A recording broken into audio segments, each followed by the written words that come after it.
L'alerte au chikungunya atteint la France métropolitaine après la Réunion et Mayotte, où l'épidémie a fait des milliers de malades et 28 décès. Cette fois, les autorités sanitaires recensent 12 foyers de transmission sur le continent et déjà une trentaine de contaminations.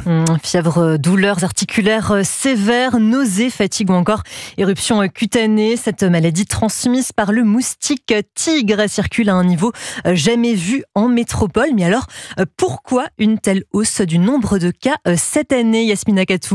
Eh bien, le nombre de cas exceptionnellement élevés de chikungunya en métropole cette année s'explique en partie par la très forte épidémie qui a touché la Réunion et Mayotte.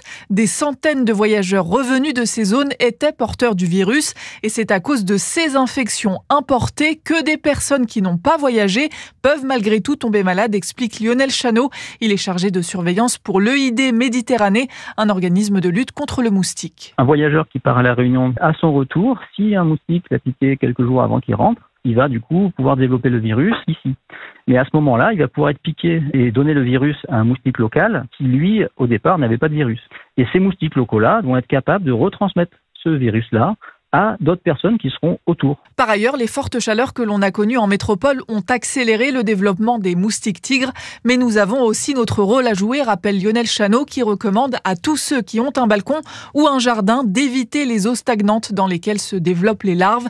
Il faut donc penser à vider les arrosoirs, brouettes et autres coupelles de vos pots de fleurs. Yasmina Katou, journaliste santé d'Europe 1.